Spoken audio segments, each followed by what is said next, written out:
अस्सलाम वालेकुम नाज़रीन, मैं हूं अरसलान खोखर। आप देख रहे हैं प्रोग्राम द टॉक शो। गुज़िश्ता रोज़ एक रिपोर्ट मेरी नज़रों से गुजरी तो मैंने सोचा कि इतना बड़ा अलमिया है पाकिस्तान में क्राइम रेट, तो क्यों ना आज इस पर बात करें। सबसे बड़ा मसला हमारे लिए, हमारे बच्चों के लिए, इस मुल्क की ख़वातीन के लिए, नौजवान और बुज़ुर्गों के लिए क्या कुछ हुआ इस पूरे साल की। मैं अगर सिर्फ सिंध की ही बात करूं तो होश रुबा इंकशाफात हुए रिपोर्ट में, और ये रिपोर्ट ऑफिशियली पुलिस ने खुद मुरतब की है। मैं ज़रा इसके फिगर्स अगर आपको बताऊं, साल 2023 में मजमूई तौर पर डकैती की वारदातों में इजाफा हुआ जो कि पिछले साल की निस्बत बहुत ज़्यादा है और 11% से भी ज़ायद इंक्रीज़ हुआ है। और तफसीलात ये बता रही हैं कि शहर कायद में गुज़िश्ता साल जराइम की 90,000 से ज़ायद वारदातें हुई, जिसमें मुख्तलिफ वाक़यात में 100 से ज़ायद अफराद को कत्ल किया गया। शहरी अपनी गाड़ियों, मोटरसाइकिलों, मोबाइल फ़ोन से महरूम हुए। 2023 में ही 90,000 से ज़ायद वारदातें जो रिपोर्ट हुई, 134 शहरियों को बेदर्दी से डकैती या मज़ाहमत पर कत्ल किया गया। उसके बाद रिपोर्ट ये बता रही है कि 28,000 से ज़ायद शहरियों के मोबाइल, 59,305 मोटरसाइकिलें छीनी गईं। इसके अलावा 12 माह में 2,336 कारें चोरी हुई या फिर छीनी गईं।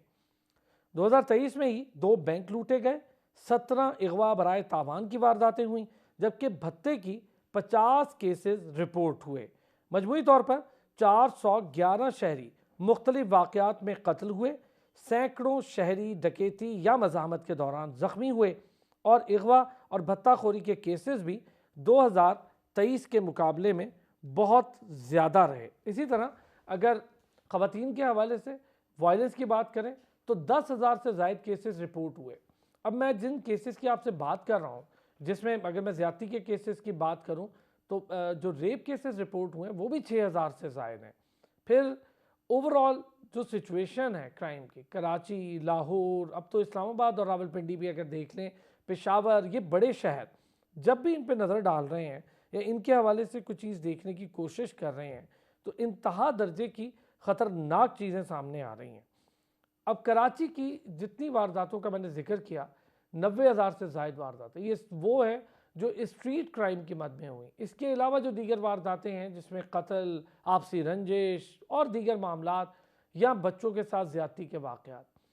रिपोर्ट एक बहुत मुस्तनद NGO की रिपोर्ट ये बता रही है कि रोज़ाना की बुनियाद पे, एक महदूद अंदाजे के मुताबिक बता रहा हूँ मैं आपको, रोज़ाना की बुनियाद पे 12 बच्चों के साथ जिनसी ज़्यादती होती है, वो जिनसी ज़्यादती का शिकार बनते हैं। ये जो कुछ मैं आपको बता रहा हूँ कि जो होश कुशा इंकशाफात अभी आपने सुने, ये वो हैं जो रिपोर्ट हो रहे हैं। इससे कई ज़्यादा बड़े कैनवस पर चीज़ें रिपोर्ट नहीं भी हो रही होती। कुछ लोग अपनी इज्जत की खातिर, कुछ लोग दीगर मामलात की खातिर, ऑनर किलिंग के नाम पर भी 120 कत्ल हुए हैं। ये 2023 की बात कर रहा हूँ मैं।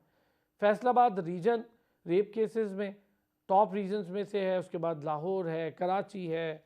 बड़ी हैरत होगी आपको कि वो शहरी इलाके जहाँ पर आम फहम में लोगों को पढ़ा लिखा, तालीम याफ्ता समझा जाता है, उनमें ये तादादें इतनी ज़्यादा बढ़कर सामने आई हैं कि लोग अब परेशान, बल्कि अपने बच्चों को गली मोहल्लों में भी खेलने से रोक रहे हैं।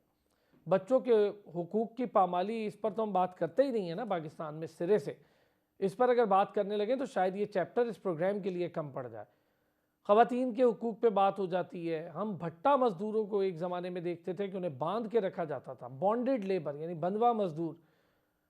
सैकड़ों नहीं, हज़ारों केसेस जो लोग किसान की सूरत में किसी बड़े ज़िम्मेदार के पास, वडेरे के पास काम करते हैं, ख़ास तौर पे जनूबी पंजाब और सिंध में ये बहुत बड़े पैमाने पर, और बलूचिस्तान में केसेस रिपोर्ट होते हैं। बलूचिस्तान में होने वाले केसेस भी बहुत कम शरह में रिपोर्ट हो रहे हैं। ये भी एक बड़ा अजीब इंसिडेंट है। एक पुलिस ऑफिसर से मेरी बात हुई तो उन्होंने कहा कि बिल्कुल हमारे पास जो केसेस रिपोर्ट होते हैं वो कम शरह है, इससे कई बढ़कर क्राइम रेट है और उसमें हर किस्म की वारदात का जिक्र करूंगा मैं, चोरी, डकैती, मोबाइल फ़ोन। अब एक महदूद अंदाज़ा बताता है कि कराची में 28,000 के करीब मोबाइल फ़ोन छीने गए, जो पिछले साल 26,000 के मुकाबले में ज़्यादा हैं। ये वो मोबाइल फ़ोन छीने गए जो रिपोर्ट हो गए। काफ़ी लोग ऐसे हैं जिनका मोबाइल छीना जाए तो वो रिपोर्ट तक नहीं करते। इस अहम मामले पर और इसी पहलू पर बात करेंगे। हमारे साथ मारूफ समाजी कारकुन फरजाना बारी साहिबा, ज़िया अवान एडवोकेट साहब और आमना मसूद जंजुआ साहिबा हमारे साथ मौजूद हैं। आइए जी इस अहम पहलू पर भी बात करते हैं। जी फरजाना बारी साहिबा, बहुत बड़ी तादाद में एक चार्जशीट है ये हुकूमत, माशरा, पुलिसिंग सिस्टम, इन सब के ख़िलाफ़। मतलब इंतहा दर्जे की एब्यूज़, चाइल्ड एब्यूज़ से लेकर रेप केसेस, वुमेन के वायलेंस केसेस अगेंस्ट वुमेन हो गए, फिर ये जो स्नैचिंग की वारदातें, स्ट्रीट क्राइम्स हैं। ये एक सिटी में अगर 90,000, अभी 2023 की बात कर रहे हैं हम, 90,000 के करीब वारदातें हुई जो 2022 से फिर बढ़ रही हैं। तो अब 2024 के जब इंडेक्स आएंगे तो वो तो बहुत ख़तरनाक हद तक होंगे। पहले स्ट्रीट क्राइम पे थोड़ी सी आपसे बात करूँगा। क्या मुआशरा क्या सोच रहा है मैम, क्या हो रहा है हमारे माशरे में, किस किस्म की सोच पनप रही है कि स्ट्रीट क्राइम और बेदर्दी से कत्ल कर, स्ट्रीट क्राइम के दौरान ही बेदर्दी से कत्ल कर देना, यानी छीन भी लें और किसी की ज़िंदगी भी छीन लें। देखिए, बहुत ही ये खौफ़नाक अदाद-ओ-शुमार हैं जिसका आपने ज़िक्र किया है और सोचने का मुकाम यही है कि ये जो जराइम में इतनी तेज़ी के साथ जो इज़ाफ़ा हो रहा है, इसको समझने की ज़रूरत है कि जराइम कैसे किन माशरे में, किन हालात में जन्म लेते हैं, क्योंकि कोई इंसान जो है वो पैदाइशी तौर पे तो मुजरिम पैदा नहीं होता। कि कौन से समाज के अंदर हालात हैं जो लोगों को जराइम का इर्तिकाब करने पे मजबूर करते हैं। पहले तो मुझे लगता है कि जब तक हम उन हालात का जायज़ा नहीं लेंगे, तो हम ये नहीं समझ सकते कि ये जो जराइम है इसमें हम कमी जो है उसकी तरफ हम कैसे बढ़ सकते हैं। ज़ाहिर है कि सबसे पहली बात जो इस सारी अदाद-ओ-शुमार से जो आई थिंक सामने आती है वो ये है कि शायद जो जिनका काम है कि अवाम को तहफ़्फ़ुज़ देना, स्ट्रीट क्राइम से तहफ़्फ़ुज़ देना, जिनका आपने ज़िक्र किया, जो तशद्दुद हो रहा है, जो सेक्सुअल वायलेंस हो रहा है, जो हर तरह के जराइम जो वल्नरेबल कम्युनिटीज़ के साथ, आम शहरी के साथ, सड़क पे उनके फ़ोन छीने जा रहे हैं, मज़ामत पे उनको जो है कत्ल किया जा रहा है। ये सब अवाम को जो उनके हकूक़ के हवाले से तहफ़्फ़ुज़ की जो सबसे बड़ी मैं समझती हूँ रियासत की जो सबसे बड़ी ज़िम्मेदारी होती है वो अवाम को तहफ़्फ़ुज़ देना होता है। तो एक तो बात इस सारे चीज़ से सूरत-ए-हाल से ये तो सामने है कि पाकिस्तान में जो हमारी रियासत है और जो हमारी हुकूमत वक़्त हैं, वो पूरी तरह से नाकाम हो चुके हैं। अवाम को जो है जो उनका जो तहफ़्फ़ुज़, जो उनका बुनियादी हक है, वो देने में नाकाम है। क्योंकि जो रियासत के अदारे हैं, जो हुकूमत वक़्त के इंसाफ़ देने वाले अदारे हैं, तहफ़्फ़ुज़ देने वाले अदारे हैं, जिसमें पुलिस है, आपकी जुडिशरी है, वो सब जो हैं, वो हमें इस सूरत-ए-हाल में नाकाम नज़र आते हैं। तो एक तो इस पे भी है कि जब रियासत नाकाम हो जाए, रूल ऑफ लॉ ना हो, लोगों की जो मुजरिम हैं उनकी वो गिरफ्त में ना आ सकें, वो जज़ा सज़ा का तसव्वुर ख़त्म हो जाए, वो उस खौफ से आज़ाद हो जाएँ, तो ये वो माहौल है और जिसके अंदर गुर्बत भी हो, उसके अंदर एहसास बेगानगी भी हो, रियासत और अवाम के रिश्ते टूट और कमज़ोर हो चुके हों, तो ये वो सारे हालात हैं जिसके अंदर जराइम जो हैं वो तेज़ी से फलते-फूलते हैं। तो एक तो ये है कि अनफॉर्चुनेटली पिछले 76 सालों में हमने वो एक माहौल पैदा कर दिया है, हमारे माशरे में वो माहौल जो है वो पैदा हो चुका है क्योंकि ना हमने लोगों को तालीम दी है, जहालत है, ना अखलाकी इक़दार जो है वो हमने लोगों के अंदर उनको इनकलकेट किया है। रूल ऑफ लॉ हमारा ना होने के बराबर है। यहाँ जिसकी लाठी उसकी भैंस है वाला हिसाब है। मतलब जो मर्डर भी हो जाते हैं और वो जाके अदालतों में ले दे के इतनी करप्शन है पुलिस की सतह पे, जुडिशरी की सतह पे। तो ये सारा वो मामलात हैं जिसकी वजह से हम ये देख रहे हैं कि इन जराइम में दिन-ब-दिन इज़ाफ़ा हो रहा है और जब तक हम इन सूरत-ए-हाल को जो कि वजूहात हैं इन जराइम की पैदा होने के पीछे जो हमारी सियासी, समाजी, माशी वजूहात हैं, उन वजूहात के खात्मे की तरफ हम नहीं बढ़ेंगे, तो मैं समझती हूँ कि ये जो जराइम हर सतह पे हो रहे हैं, जो घरों के अंदर भी हो रहे हैं, अभी देखें जो रीसेंट केस हुआ है मारिया का जिसमें बच्ची घर के अंदर उसके साथ अब्यूज़ हो रहा है, सेक्सुअल जिनसी ज़्यादती हो रही है, बाप की तरफ से हो रही है, भाई की तरफ से हो रही है और फिर उसी बच्ची को कत्ल किया जा रहा है। अभी आप मैं कल ही हमने औरत मार्च ने प्रोटेस्ट किया इस्लामाबाद में एक मतलब बच्ची पार्क में उसका रेप हो रहा है, पिछले साल भी उसी पार्क में रेप हुए। तो ज़ाहिर है कि ये जो जराइम है ये इनकी रोकथाम सिर्फ़ और सिर्फ़ उसी सूरत में हो सकती है, दो जिसमें हमें 2 सतह पे एक तो इमीडिएटली ज़ाहिर है हमें अपना जो क्रिमिनल जस्टिस सिस्टम है उसको मज़बूत करना है ताकि मुजरिमों तक पहुँचा जाए और इनको सख्त से सख्त सजाएँ दी जाए। ये तो एक इमीडिएट का जो है फौरी तौर पे काम करने की बात है। और दूसरा जो लॉन्ग टर्म करने की ज़रूरत है कि हम उन हालात का जायज़ा लें, जिसके अंदर ये जो मुजरमाना ज़हनियत है, वो इतनी तेज़ी से फल-फूल रही है और पनप रही है। और उन हालात को खात्मे के का खात्मा करने के लिए हम कोई नेशनल सतह पे कोई कानून जो है कोई लाया अमल तैयार करें और उसके मुताबिक जो हमारे कवानीन बने हैं, उसको मौसर उसके ऊपर अमल दरामद जो है उसको मौसर बनाया जाए, ताकि लोगों के अंदर जज़ा सज़ा का खौफ भी पैदा हो। उनको ये पता चले कि अगर हम किसी के साथ ज़्यादती करेंगे, सड़क पे किसी का फ़ोन छीनेंगे या उसके साथ ज़्यादती करेंगे, तो ये हमारा हुकूमत का निज़ाम, हमारा सर्विलेंस का निज़ाम जो है, वो इतना मज़बूत है कि हम कानून की गिरफ्त से बच नहीं सकेंगे। यहाँ आप देखेंगे जो सर्विलेंस है, वो तो ह्यूमन राइट एक्टिविस्ट के खिलाफ सियासी उसके मुखालफिन के खिलाफ इस्तेमाल हो रही है। और जो सर्विलेंस का सिस्टम जिसको हम एक प्रोडक्टिव एक मस्बत तरीके से जराइम के खात्मे के लिए इस्तेमाल कर हो सकता है। हमने सेफ सिटी इस्लामाबाद को भी डिक्लेयर किया हुआ है, पर आप देखें कि इस्लामाबाद में भी दिन ब दिन जो है वो जराइम का में इजाफा हो रहा है, क्योंकि कैमरे लगे होते हैं, वो खराब पड़े होते हैं, उनकी कोई फुटेज ठीक नहीं होती, अगर कोई आ भी जाए तो वो देख नहीं पाते हैं। तो उस सिस्टम को जो कि अवाम के तहफ़्फ़ुज़ के लिए जो सर्विलेंस का सिस्टम है, वो मिसयूज़ होता है, ठीक। वो दूसरे काम के लिए, और अवाम को उसमें कोई तहफ़्फ़ुज़ नहीं मिल रहा है। जी। ज़ियावान साहब, बहुत बड़ी तादाद में जो केसेस सिर्फ कराची में रिपोर्ट हो रहे हैं, किसी और दुनिया में इस तरह की रिपोर्ट आती तो एक तूफ़ान बर्पा हो जाता, लोग परेशान हो जाते। माशरे जो तरक्की करते हैं या तरक्की करना जानते हैं, वो अपना क्राइम रेट कंट्रोल करते हैं। और सबसे ज़्यादा अलार्मिंग सिचुएशन है बच्चों के साथ एब्यूज़ के 4000 से ज़ायद वाक़यात 2023 में, रेप केसेस 6000 से ज़ायद, फिर स्नैचिंग, मोटरसाइकिल, गाड़ियाँ, 90,000 से ज़ायद लोगों बेचारे इसका शिकार सिर्फ कराची में हुए हैं। पाकिस्तान भर में तो इसकी तादाद बहुत ख़तरनाक है। तो ये हालात समझ से बालातर हो रहे हैं। फिर ये मुआशरा, हमारा मुआशरे की सोच या फिर क्राइम करने वालों की सोच, ये क्या है? आप छीन भी लेते हैं उनसे माले मसरूक़ा भी, और फिर उसके बाद उनकी जान भी छीन लेते हैं। देखें, ये इसको आप किसी एक गवर्नमेंट को या किसी एक इदारे को तो आप इल्ज़ाम नहीं दे सकते।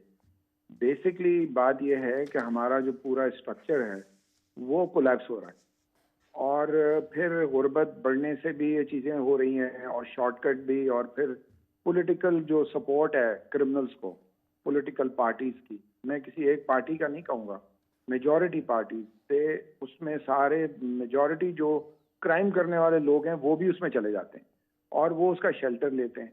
अब ये जो हालात आपको नज़र आ रहे हैं, ये हमारी जो देखें जो पूरा स्ट्रक्चर ही नाकाम हुआ है। हम पता नहीं सालों से मुतालबे कर रहे थे कि फलाना इदारा बना दें, ह्यूमन राइट्स कमीशन बन गया नेशनल, फिर इस तरह विमेन कमीशन सूबों में बन गया, मोतसिब के इदारे बन गए, ढेरों के हिसाब से इदारे बन गए और लॉज भी बन गए।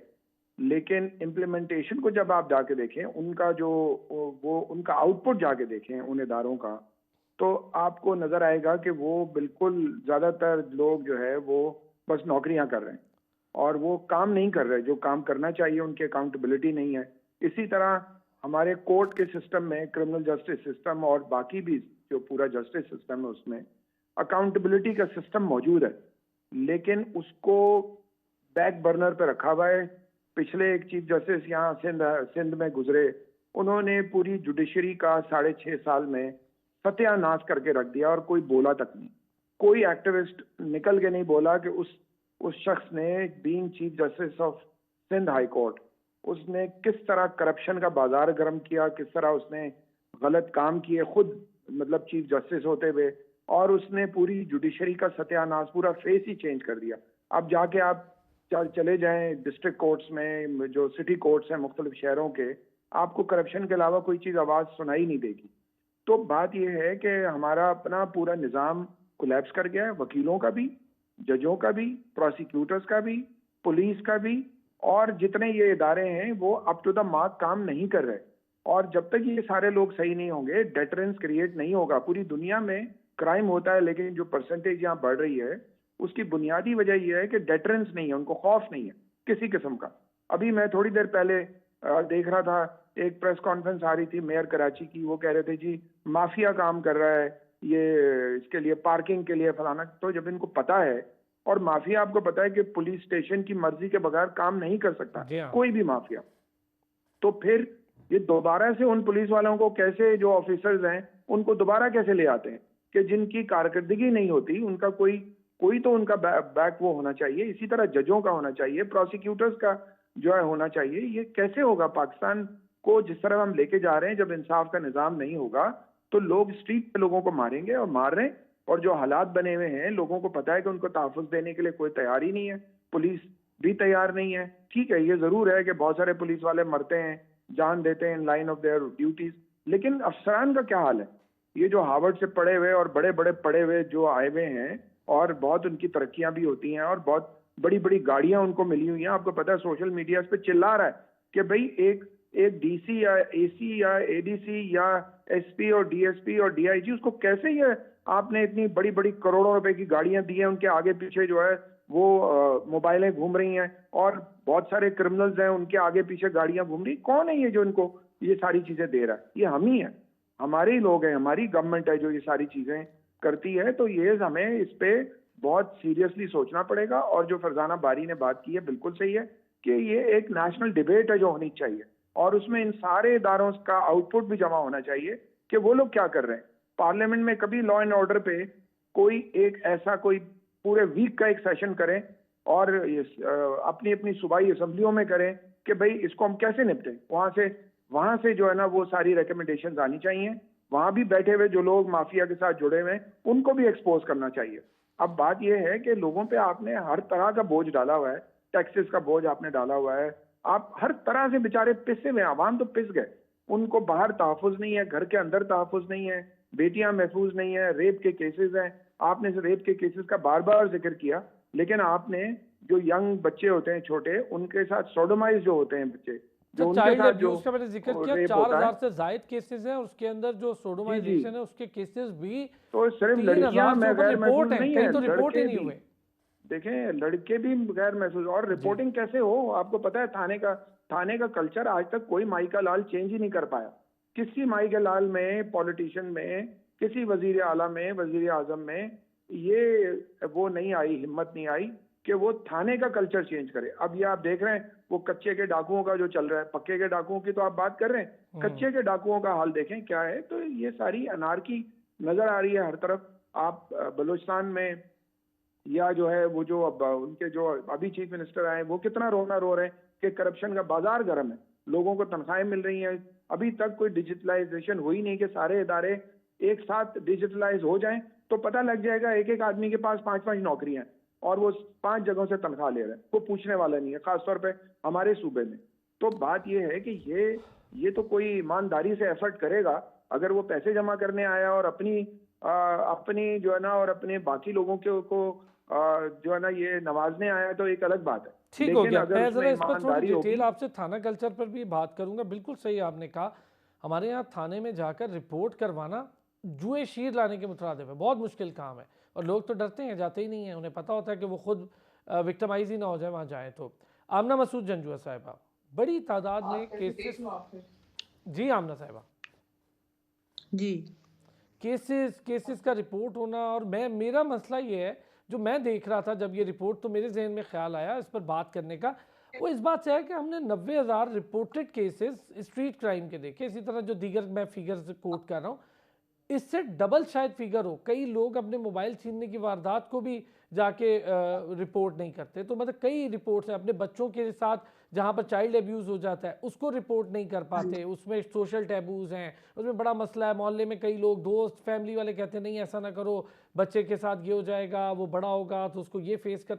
हमारे यहाँ ये बड़ा मसला है, इतनी बड़ी तादाद। लॉ एंड ऑर्डर की सिचुएशन, हम हर चीज़ पे बात करते हैं, लेकिन हम ये मुआशरे के इस पहलू पर बात क्यों नहीं करते कि यहाँ पर एक जो हमारा टैबू है, इस टैबू को भी थोड़ा सा तोड़ने और दूसरी तरफ ले जाने की ज़रूरत है। बिल्कुल बिल्कुल यही बात है। देखें पूरी दुनिया में, स्पेशली वेस्ट में, हम वेस्ट का बड़ा नाम लेते हैं कि वेस्ट में ये हो रहा है और वहाँ पे बड़ी अच्छी तरबियत है, बड़ी अच्छी तालीम है। तो वहाँ भी एक बेसिकली सेक्सुअल एजुकेशन दी जाती है ताकि बच्चों को सारा कुछ पता हो पहले से, और वो जिस तरह से कोई भी जो अपने खतरात हैं उसको जज कर सकते हो, उनको डील कर सकते हो। तो मगर पाकिस्तान में इस तरह का कुछ नहीं है। और ज़ाहिर है कि एक तो एजुकेशनल सिस्टम ही माशाल्लाह से ऐसा है कि कहीं पे कुछ है, कहीं पे कुछ है, कहीं पे उर्दू मीडियम, कहीं पे इंग्लिश मीडियम, कहीं पे बहुत हाई क्लास है, कहीं पे बहुत लो क्लास है, कहीं पे जी टीचर्स आते ही नहीं है, कहीं पे सिर्फ डमी स्कूल्स हैं। तो सारी इशू स्टार्ट ही वहीं से होता है कि हमारा एजुकेशनल सिस्टम ही इतना पुअर है कि हम क्या तालीम देंगे बच्चों को और क्या एजुकेट करेंगे इसके बारे में।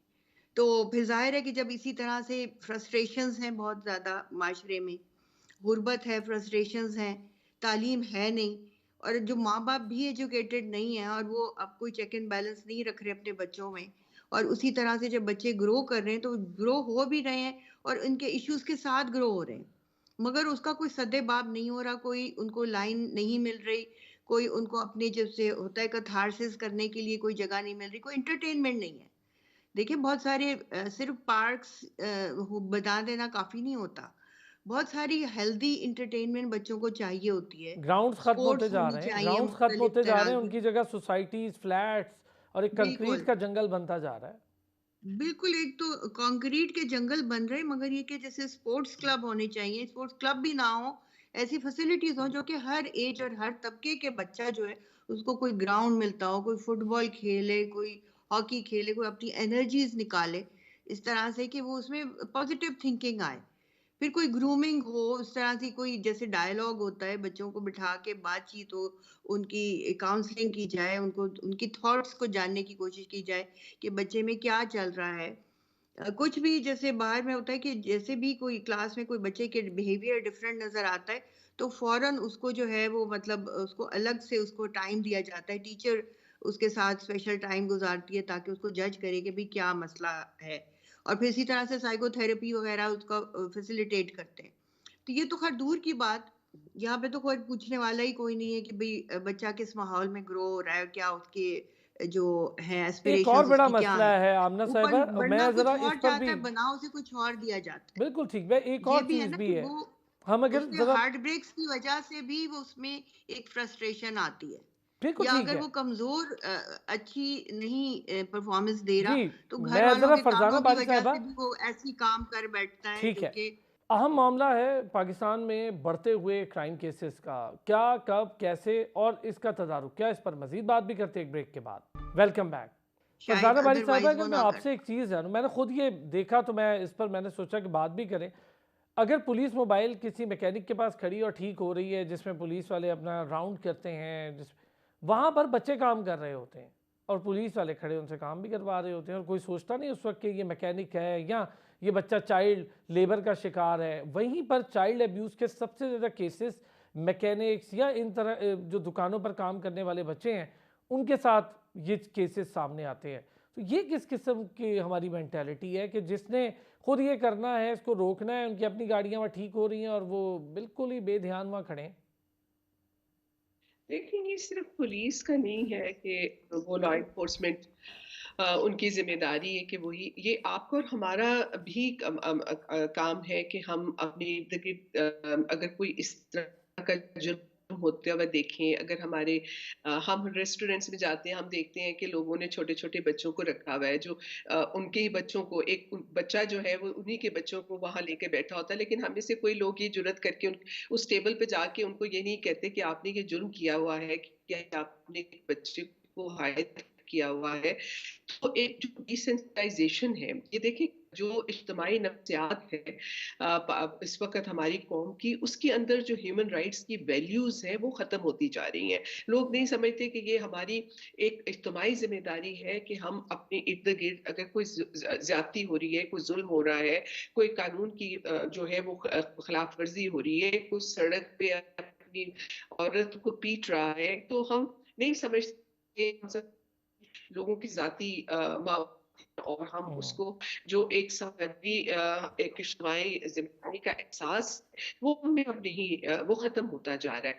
और जहाँ तक पुलिस की आप और हमारे अदारों की बात कर रहे हैं, देखिए बात तो ये है कि इन अदारों में ख़ास तौर पर पुलिस के अंदर जिस किस्म की राइट्स की वायलेशन होती है, कस्टोडियल रेप्स होते हैं, बच्चों के साथ जो ज़्यादतियाँ हैं, जो वहाँ पे प्रिज़नर्स हैं, आखिर उन प्रिज़नर्स के भी कुछ राइट्स होते हैं। उसको जिस तरह वहाँ पे जेलर और वहाँ के जो लोग जो काम करने वाले के लोग हैं, वो जिस तरह से ज़्यादतियाँ करते हैं, और आप देखें कि वहीं से ये जो जो क्रिमिनल्स हैं, वो जो है जेलों में बैठ के भी अपने वो इन्हीं जो हमारे एहलकार हैं उनके ज़रिए अपने जो उनका क्राइम्स का जो सिलसिला है वो जारी और सारी रखते हैं। तो बात ये है कि इस वक़्त तो आवे-कावा जो है बिगड़ चुका है, जिसका इज़हार अब आपको इन तमाम जो हमारे इर्द-गिर्द जराइम के इज़ाफ़े की सूरत में नज़र आ रहा है। तो इसकी रोकथाम के लिए मैं समझती हूँ कि हमें जब तक एक बिल्कुल नेशनल लेवल के ऊपर कोई बैठ के सर जोड़ के उन हालात का जायजा नहीं हम लेंगे जिनकी वजह से इन जराइम में इजाफा हो रहा है, और फिर उसके ऊपर कोई नेशनल सतह के ऊपर कोई ऐसा लाया अमल बनाया जाए कि कि जो है समाशरे को दोबारा जो है उसके अंदर जो है वो जो एक ह्यूमन राइट्स वैल्यूज हैं वो किससे हम के अंदर इनकलकेट करें, अपनी एजुकेशन के जरिए, मीडिया के जरिए, और सिस्टम्स को हम देखें कि लोगों के हम जो क्रिमिनल जस्टिस सिस्टम है उसको कैसे इस तरह से मौसर बनाएं, जिस तरह जाने का कि जहां पर जजा सजा का खौफ नहीं होता, उन माशरों के अंदर जाहिर है जराइम बढ़ते हैं। अगर लोगों को डर होगा कि हम जुर्म करेंगे और हम पकड़े जाएंगे और हमें सजा मिलेगी, तो वो खुद एक डिटरेंस, एक रुकावट बन जाता है।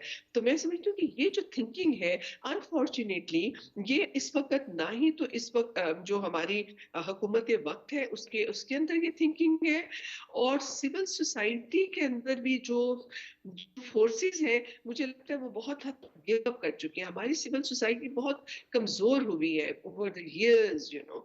आप देखें कि अब बहुत आइसोलेशन में अपने इशू के बेस मज़ामतें होती हैं, लेकिन पूरे माशरे के अंदर जो इस वक़्त बगाड़ है, उसके ऊपर सिविल सोसाइटी की तरफ से भी कोई एक इज्तिमाई आवाज़ नहीं उठ रही है।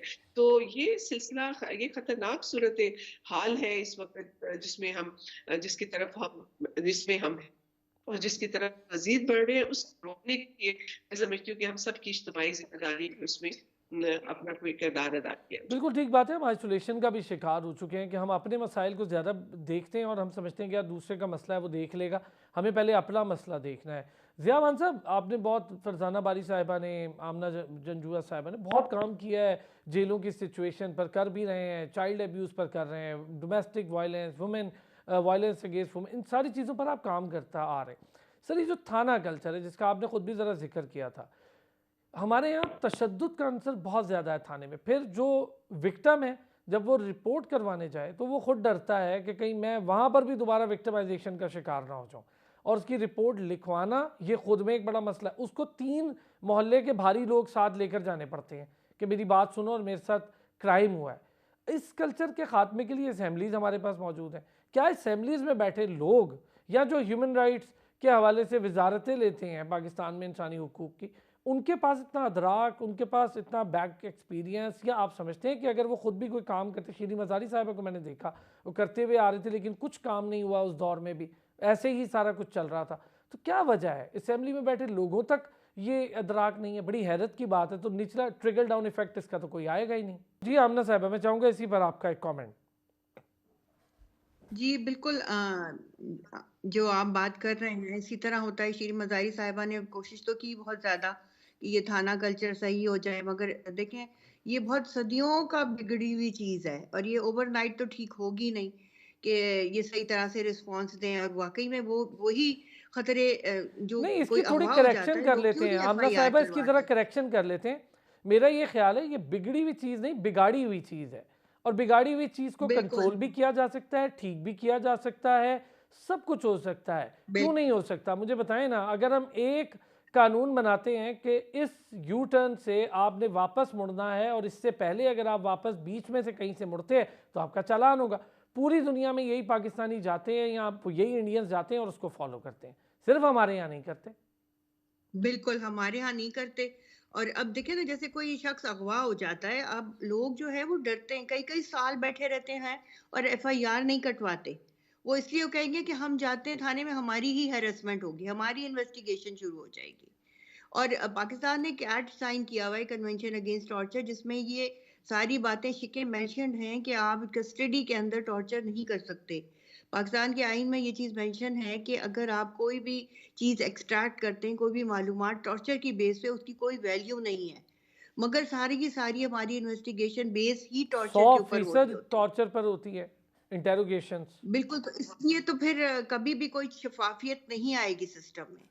और ये जो वो आप कह रहे हैं कि मिनिस्टर्स जो भी चेंज होते रहते हैं और वो कोशिश करते हैं, मगर ये कि वाक़ई में वो ट्रिकल डाउन नहीं हो रहा, क्योंकि रूट कॉज़ को वो एड्रेस नहीं कर रहे। जब तक कि रूट देखिए कॉज, ना, जो अच्छा मुझे पुलिस एक में मिनट जो दीजिएगा लोग सिर्फ, भर्ती जिया होते साहब ने हैं। भी ज्वाइन कर लिया, मैं आता हूँ आमना साहिबा आप पर दोबारा ये बात करें। जिया साहब, यही बात कि हम लोग थाना कल्चर, फिर इसके असेंबली में होने वाले मामला, असेंबली में हमारे जो वजारत में लोग बैठे होते हैं, चाहे वो ह्यूमन राइट्स को देख रहे हो या किसी अदराक है, इसका ट्रिकल डाउन इफेक्ट आ क्यों नहीं रहा? अगर अदराक भी है तो ट्रिकल डाउन इफेक्ट क्यों नहीं देख रहे हम? थाना कल्चर के खात्मा, जो एक अजीब व गरीब कल्चर है, यानी जो विक्टिम है वही विक्टिमाइजेशन का शिकार है, उसको अपनी एफआईआर लिखवाने के लिए भी 4 भारी लोग मोहल्ले के या 3 भारी लोग लेके जाना पड़ता है। देखें, पहली बात तो ये है कि ये मेरा ख्याल है हम बोल बोल के थक गए कि हमारे यहाँ आम आवाम का तहफ़्फ़ुज़ जो है वो प्रायोरिटी में है ही नहीं किसी के। लोग जिस तरह से गुजार रहे हैं ज़िंदगी, जो उनके साथ हो रहा है, वो इतना तकलीफ देह है कि आप देखें ना, जो हालात बने हुए हैं कि हमारा जस्टिस सिस्टम फेल हो गया है लोगों को इंसाफ देने में। और जब जस्टिस सिस्टम फेल होता है तो फिर आप ये फिर कच्चे के डाकू क्या, पक्के के डाकू भी बहुत सारे हैं, वो अपना काम कर रहे हैं, कोई उनको पकड़ने के लिए तैयार ही नहीं, और ना उनमें कोई इतनी ताकत है। आपका जब तक जो है वो असेंबली का मेंबर या वजीर नहीं चाहे तो एसएचओ नहीं लग सकता। जो थाने बिकते हैं बाकायदा, ये कोई नई बात है, वो बताने की बात तो नहीं है। नौकरियां बिकती हैं, जितनी नौकरियां बिकी हैं और जिस तरह से बिकती हैं रेगुलरली, कभी उनको किसी ने कभी छेड़ा? वो तो हुक्मरान खुद कर रहे होते हैं। तो जब वो कर रहे होते हैं तो वो कैसे उसको नेगेट कर सकते हैं? अब हमारे पुलिस के सिस्टम के अंदर ऐसे बहुत सारे, मतलब टॉप से लेके नीचे तक बहुत सारे लोग हैं जिनकी क्राइम शीट्स हैं। जेलर जो हैं, जो जेल में सुपरिटेंडेंट है, उनकी क्राइम शीट्स हैं, और फिर भी वो जेल चला रहे हैं। तो इसका मतलब है कि आपने जब तक कि वो वहां से अपने आप को बरी नहीं कराता तो वो क्राइम तो उस पर मौजूद है। तो इसका मतलब है क्रिमिनल्स के हाथ में अपने सारा जो है निजाम दिया हुआ है। और इसी तरह जजेस हैं, उनके खिलाफ इतनी कंप्लेंट्स हैं। एमआईटी में जाके, एमआईटी का पहले सिस्टम होता था हाई कोर्ट में, ये जो चीफ जस्टिस गुजरा है सिंध हाई कोर्ट का, उसने तो 6.5 साल में पूरे सिंध की जुडिशरी को फ्लॉप करके रख दिया। उसने खत्म कर दिया। करप्शन का निजाम गर्म है। आप जाके हालात तो देखें।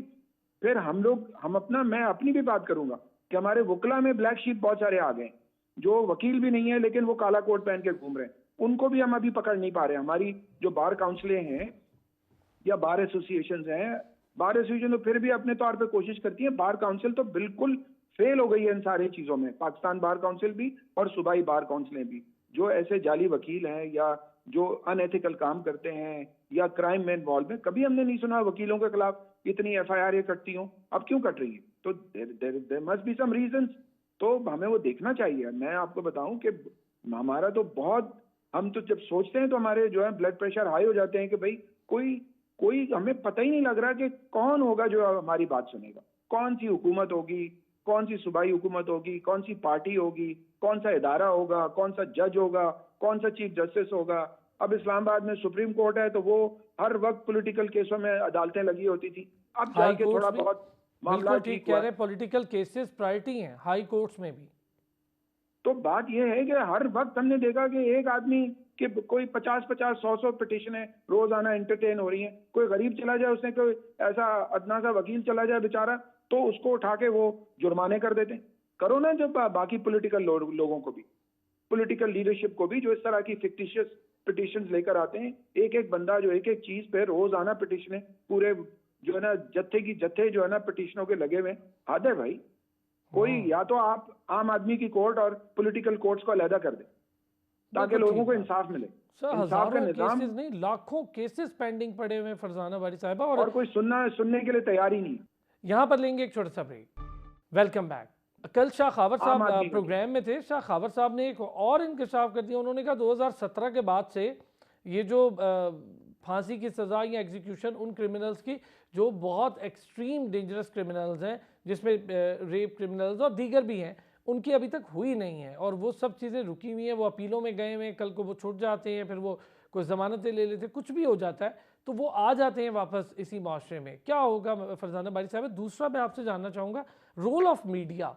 हमारे यहाँ दो प्रॉब्लम है। एक तो जैसे लाहौर मोटरवे वाक़या हुआ, उसमें विक्टिम जो थी उनको बिल्कुल उनकी आइडेंटिटी हाइड रखी गई और वो मीडिया तक भी नहीं पहुंची। अच्छा हुआ, बहुत अच्छी बात है, और वो केस भी हल हो गया। हमारे यहाँ केस ही तब हल होता है जब तक मीडिया पे ना उछाला जाए। ये दो अलग अलग मेंटालिटीज़ है। फिर वो बच्चे जो इसका शिकार हो, वो वुमेन जो इसका शिकार हो, वो इसी चीज़ से बहुत डरते भी हैं। बिल्कुल सही कह रहे हैं। देखिए, ये कोड ऑफ कंडक्ट भी मतलब हम बता बता के बहुत ज्यादा ट्रेनिंग्स भी मीडिया का जो ये जो अब रेटिंग का जो तोड़ है इसके अंदर, तो वो हम ये देखते हैं कि खास तौर पे ह्यूमन राइट्स की जो है उसमें अभी ये हमें बहुत ज्यादातर जर्नलिस्ट उसको सेंसेशनलाइज करके पेश करने की कोशिश करते हैं।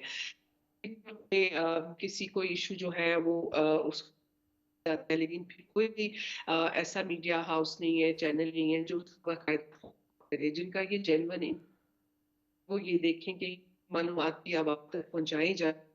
मैं फरजाना साहब, आप थोड़ा आवाज़ की डिस्टॉर्शन आ रही थी। मेरा ख्याल है फरजाना साहब ये बात बिल्कुल दुरुस्त कह रही है कि जिन चीज़ों पर हम लोग, मैं आज जिस पर बात कर रहा हूँ, रिपोर्ट गुजरी, होश कुशा इंकशाफात हुए, मेरा तो दिल घबरा गया या कांप गया, मैं ऐसे कहूँ तो गलत ना होगा। मैंने फ़ौरन सोचा इस पर बात करनी चाहिए, और क्यों नहीं करनी चाहिए। हमारे माशरे में ज़्यादा बड़ा मसला आम आदमी का है, जिसकी रसाई नहीं है इंसाफ तक, जिसको इंसाफ मिलता नहीं है, थाने तक रसाई नहीं है। आमना साहिबा, यही चीज़ आपसे, हमारे यहाँ ये मामला जैसे मोटरवे केस को हैंडल किया गया, विक्टिम की पूरी आइडेंटिटी हाइड रखी गई और जो क्रिमिनल्स हैं वो गिरफ्तार भी हो गए, वो बड़ा हाई लेवल का केस बना। तो क्यों नहीं हमारे यहाँ ऐसा, बाकी हम इसको मॉडल क्यों नहीं बनाते, एग्जाम्पल क्यों नहीं बनाते? हमारे यहाँ विक्टिम की एक तो बहुत ज़्यादा मीडिया में उस बेचारे का नाम उछल जाता है, उसके अखबारात में उसकी तस्वीर लग जाती हैं, और फिर वो इसी चीज़ से बहुत डरते भी हैं। बिल्कुल, बिल्कुल यही बात है। और वाक़ई में जब एक सक्सेस स्टोरी हमारे पास मौजूद है कि वो पकड़े भी गए जो वाक़या हुआ था मोटरवे पे, और उनकी कंप्लीटली थोड़ी बहुत तो पता चल जाता है, मगर ये कि फिर भी काफ़ी हद तक उसको कंसील रखा गया। तो इसको एक सक्सेस स्टोरी के तौर पे मेरे ख़्याल में तमाम थानों में, तमाम जो भी प्रोसिक्यूशन है, जो भी वुकला हैं, उनको उन तक ये कन्वे होना चाहिए और गवर्नमेंट लेवल पर होना चाहिए कि ये वाक़ई में ऐसा है। मतलब ये एग्ज़ाम्पल ना भी हो तब भी हमें चाहिए कि इस सिस्टम में इसको इस तरह से इनकॉर्पोरेट करें कि कभी भी कोई भी जो बच्चियाँ हैं, जो भी किसी ऐसी ख़वातीन हैं, इनके साथ कोई ऐसे वाक़यात हो जाएँ, तो उसको कंप्लीटली आप जो है ना वो हाइड रखें। उनकी आइडेंटिटी हाइड रखें, ताकि कल को उन्होंने देखें एक नॉर्मल ज़िंदगी भी गुज़ारनी है और उनके आगे बच्चियाँ बड़ी होनी हैं, उनकी शादियाँ होनी हैं, तो ये चीज़ें फिर उसमें एक बहुत सोशल प्रेशर आ जाता है। हमारा माशरा जो है ना वो अभी काफ़ी ज़्यादा उस तरह से प्रिमिटिव भी है और बहुत ज़्यादा इस तरह पुराने वक़्तों की सोचें भी राइज हैं, ख़ास तौर से जो गरीब तबक़ात हैं उसमें। तो इसमें हर तरह की चीज़ जो है वो बच्चों को सबको फ़ेस करनी पड़ती है। तो जितना ज़्यादा आप एक बिल्कुल लो लेवल के ऊपर एक बिल्कुल जैसे होता है ना खुफ़िया तरीके से कार्रवाई करेंगे, उतना ही बेहतर होगा। आगे उनकी साइको सोशल काउंसलिंग होनी चाहिए, ताकि साइको सोशल काउंसलिंग से फिर जो है वो बहुत बेहतर उनकी रिकवरी होती है। जिसका कि बिल्कुल एक कॉन्सेप्ट ही नहीं है कि लोगों को साइको सोशल काउंसलिंग दी जाए विक्टिम्स को। और ये इतनी ज़्यादा ज़रूरी है कि उसको हील होने में सिर्फ़ देखिए ज़ख्म उसका जो है वो फ़िज़िकल नहीं है, उसका ज़ख्म जो है वो इमोशनल भी है, साइकोलॉजिकल भी है और उसको कंप्लीटली हील होने में बहुत टाइम लगता है। उसमें बल्कि तमाम उसके घर वालों को भी इसमें ताउन करना पड़ेगा कि किस तरीके से वो जो है वो रिहैबिलिटेट हो और उसका अच्छा खासा उसमें टाइम लगेगा कि जितनी कि ये विक्टिम्स जो हैं वो प्रॉपर्ली रिहैबिलिटेट बिल्कुल हो ठीक है। अच्छा सकें। फरजाना बारी साहिबा, बात प्लीज़ रह गई थी, मैं चाहूँगा बड़ी इंपॉर्टेंट थी, आप कंप्लीट कीजिएगा। देखिए, वही हम बात कर रहे थे कि जो कॉर्पोरेट मीडिया है इस वक़्त हमारा, उसके अंदर ऐसे बहुत सारे ऐसे सो कॉल्ड जर्नलिस्ट या एंकर हैं, जो अभी तक डिस्पाइट ये कि बार-बार एक कोड ऑफ कंडक्ट उनकी ट्रेनिंग्स भी करवाते हैं, उनसे बात भी करते हैं कि किस तरह से वायलेंस के केसेस आप रिपोर्ट करें। लेकिन हम ये देखते हैं कि अक्सर वही जो है वो जो एक सेंसेशनलाइज़ेशन है, जिसमें आपकी रेटिंग बढ़ती है, तो इस तरह की हम ये देखते हैं कि ज़्यादातर चैनल्स में अभी भी जब जेंडर बेस्ड वायलेंस के या ह्यूमन राइट्स की वायलेशन के केसेस रिपोर्ट होते हैं, तो इसी तरह उसको सेंसेशनलाइज किया जाता है, और वो जो एक हसासियत और सेंसिटिविटी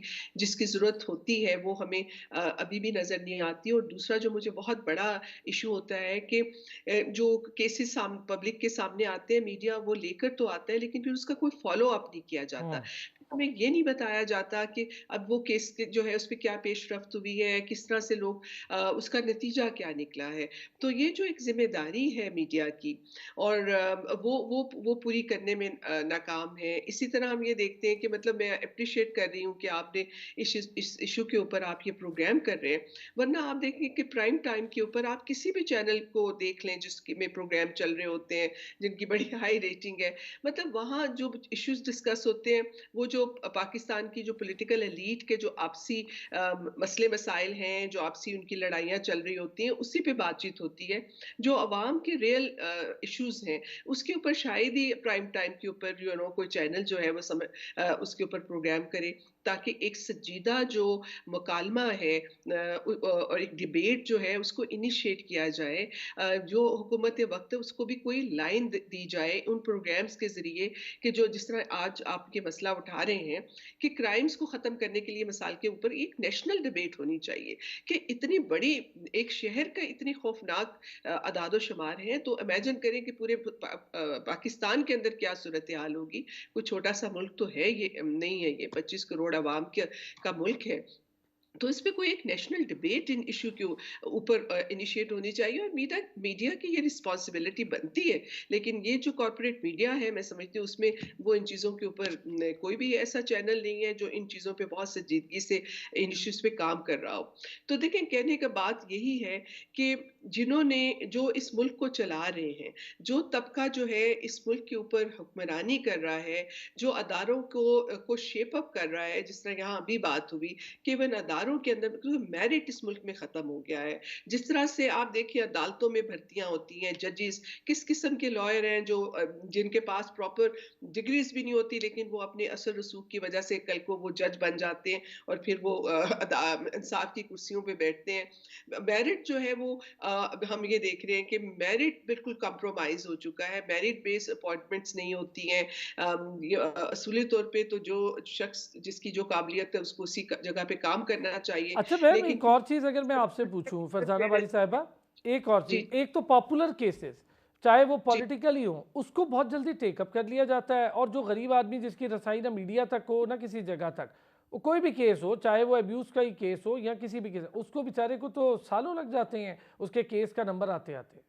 ये बिल्कुल दुरुस्त कह रहे हैं कि ज़ाहिर है कि जब कभी जैसे ऐसे तबके का होता है, जैसे मिसाल के तौर पे नूर का मर्डर हुआ, क्योंकि वो एक जी। एम्बेसडर की जो है वो बेटी थी, नूर तो उस मुकद्दम। पर हमारा बहुत ज़्यादा मीडिया का वो रहा। लेकिन कितनी नूरें हैं जो कि मर्डर हो रही हैं। अब इसी बच्ची को देखेंगे जो क्योंकि वो उसकी डेथ हो चुकी है, तो मैं उसका नाम ले रही हूँ, जो मारिया का केस है, जिसको बाप ने भी जी, टोबा सेक्सुअली टेक सिंह का केस। ओवरटेक सिंह का केस है, मारिया का केस है। भाई और बाप जो है उसको जो है वो जिनसे तौर पे उसको अब्यूज कर रहे थे, और जब उसने शिकायत की तो उसको मर्डर कर दिया। अब कल हमने औरत मार्च की तरफ से एक प्रोटेस्ट हुआ है, लेकिन इसके अलावा हम नहीं देख रहे कि मीडिया में या जनरली भी सिविल सोसाइटी में उस तरह का आउटरीच हो। तो ये भी एक बात है कि ये आप दुरुस्त कह रहे हैं कि जो एलीट के साथ अगर कोई ह्यूमन राइट्स की वायलेशन होती है, तो वो क्योंकि हमें लगता है कि अच्छा ये इनके साथ ये कैसे हो गया, लेकिन हम्म। गरीब आदमी के साथ तो आए दिन इस तरह के वाकयात होते हैं। अच्छा और मैम, उसके चूंकि मेरे अंदर पास होगा वक्त कम, मैं चाहूंगा आप दो हज़रात से एक इंपॉर्टेंट चीज़, मैम ये जो विक्टम्स हैं इनको जी, नॉर्मलाइजेशन की तरफ, जिंदगी की तरफ वापस लाने के लिए हमारे मुआशरे का इनपुट तकरीबन ज़ीरो है, क्या जी, करना चाहिए? देखिए, इसमें ज़ाहिर है कि सबसे बड़ी बात है कि इनके लिए तो रिहैबिलिटेशन प्रोग्राम्स होने चाहिए ना। रिहैबिलिटेशन में आपको उनको साइको सोशल काउंसलिंग भी उनको देने की ज़रूरत होती है। और फिर ये है कि माशरे में ज़ाहिर है माशरा तो नहीं बदल रहा ना। अगर एक औरत रेप हो जाती है और उसका नाम आ जाता है, तो उसको रिहैबिलिटेट करने के लिए हमें उस लेवल पे भी काम करना है कि जिस कम्युनिटी से वो बिलॉन्ग करती है, उनका उनका माइंडसेट चेंज करने के लिए भी, कि वो उनको वापस कैसे एक नॉर्मल इंसान के तौर पे दोबारा सोसाइटी के अंदर एक्सेप्ट करें।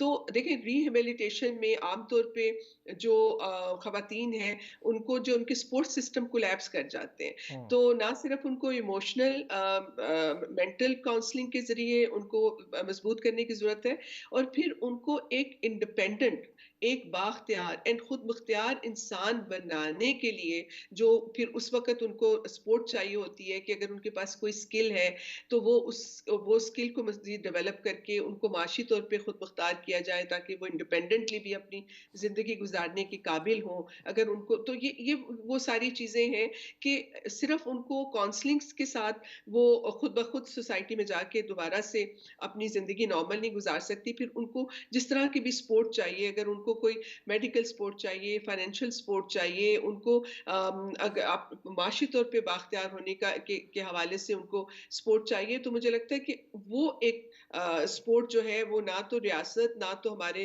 हुकूमती अदारे, और ना ही सिविल सोसाइटी की तरफ से उनको मिलती है। तो वो ये होता है कि जो सर्वाइवर ऑफ वायलेंस होते हैं, वो दे आर लेफ्ट अलोन। वो अब खुद ही ये है कि वो अपनी ज़िंदगी जो है किस तरह से गुज़ारें। कुछ लोग तो उनकी अपनी एक जो अंदर जो एक एजेंसी होती होती है, उसकी वजह से कुछ लोग सर्वाइव कर जाते हैं, और कुछ लोग जो विक्टिम ऑफ वायलेंस है, उनकी ज़िंदगियाँ ख़त्म हो जाती हैं। सही वो बात है, कभी और भी वो बच अनहर्ड सेगमेंट ऑफ सोसाइटी खौफ है। का शिकार हो जाते हैं जी, नॉर्मल ज़िंदगी नहीं गुज़ार सकते। अच्छा, आमना साहिबा, ये जो बच्चे इसका शिकार होते हैं, इनके लिए क्या समझते हैं? बच्चों पर के ज़हनों पर जो भी असर होता है, उनको तो माशरे में नॉर्मलाइजेशन हर विक्टिम का भरपूर हक है। हमारे यहाँ तो खैर ब्लेम गेम बहुत है, विक्टिम ही ब्लेम शुरू कर देते हैं विक्टिम को ही। तो इसके लिए क्या ऐसा मजबूत सिस्टम होना चाहिए, ख़ास तौर पे बच्चों के हवाले से? मैं चूँकि ख़वातीन की बात तो कर दी फरजाना साहिबा ने। बिल्कुल, हाँ जी। देखिए, इतने ज़्यादा कमीशंस बने हुए हैं, चाइल्ड प्रोटेक्शन के बहुत बड़े-बड़े इदारे बने हुए हैं, मैं तो कहता हूँ इन गवर्नमेंट सबको लेवल ख़त्म पर। करके कोई एक मरबूत हाँ, इदारा बना दें। बिल्कुल, हाँ, तो ये कर क्या रहे हैं? मुझे ये नहीं समझ आती कि जब इतनी ज़्यादा वायलेंस होती है, बच्चों के साथ ज़्यादतियाँ होती हैं, तो इनकी कोई रिहैबिलिटेशन क्यों नहीं करता? चाहे ये ज़रूरी नहीं है कि भई वो किस क्लास का बच्चा था, जिस तरह फरज़ाना बारी ने भी कहा कि एलीट के अगर बच्चे होते हैं, तो उनको तो फिर भी बहुत कुछ मिल जाता है, या एलीट की ख़वातीन होती हैं, या एलीट के केसेज़ होते हैं, तो उनकी सुनवाई हो जाती है। मगर ये कि आम अवाम और जो गरीब तबका है, वो तो बिल्कुल ही पिसा हुआ रह जाता है। तो इन बच्चों को भी इनडिस्क्रिमिनेट और बिल्कुल जिसको कहते हैं कि अक्रॉस द बोर्ड रिहैबिलिटेशन इनकी होनी चाहिए, और अगर नहीं होगी तो वो एक नॉर्मल, ना इनकी ग्रोथ होगी, ना फिजिकल ग्रोथ होगी, ना मेंटल ग्रोथ होगी। और उसके बाद फिर जब इनके अंदर, अक्सर आपने देखा होगा, नोट भी किया होगा कि बड़े-बड़े जो सीरियल किलर्स और इस तरह के लोग होते हैं, उनका जब बचपन और सारा प्रोब किया जाता है, तो पता चलता है कि उनके बचपन में बहुत ज़्यादा इस तरह के जी हाँ, ज़ुल्म हुए थे उनके अपने साथ। तो ये कि फिर कोई गारंटी नहीं होती कि ये बच्चे जब बड़े होंगे तो ये बिल्कुल खुद ठीक किस बात। कैरेक्टर के मालिक होंगे। तो देयर हाँ, इज़ लाइक हमें उसकी हम जड़ एक पे भी जलती देखना हुई होगा, आग है मुआशरे को जो कि बेहतर हम करने छोड़ के रहे हैं। लिए जुर्म और मुजरिम, उसकी जड़ तक जाना होगा। बहुत शुक्रिया आमना मसूद जंजुआ साहिबा, एग्ज़ैक्ट और मारूफ समाजी कारकुन फरजाना बारी साहिबा, और हमारे साथ ज़ियावान साहब मौजूद रहे। बहुत शुक्रिया। कोशिश की इस अहम मसले पर आज तमाम तर गुफ्तगू, इसके हल के जाने क्या हो सकता है, क्यों होता है, किस वजह से होता है, कौन कौन इसका जिम्मेदार है, कहाँ से कहाँ तक ये बात जाती है, अरबाब इख्तियार क्यों खामोश है, और जो लोग इस पर काम कर रहे हैं उनके लिए क्या मुश्किल। फिर होती है आपसे मुलाकात। अपना ख्याल रखिएगा।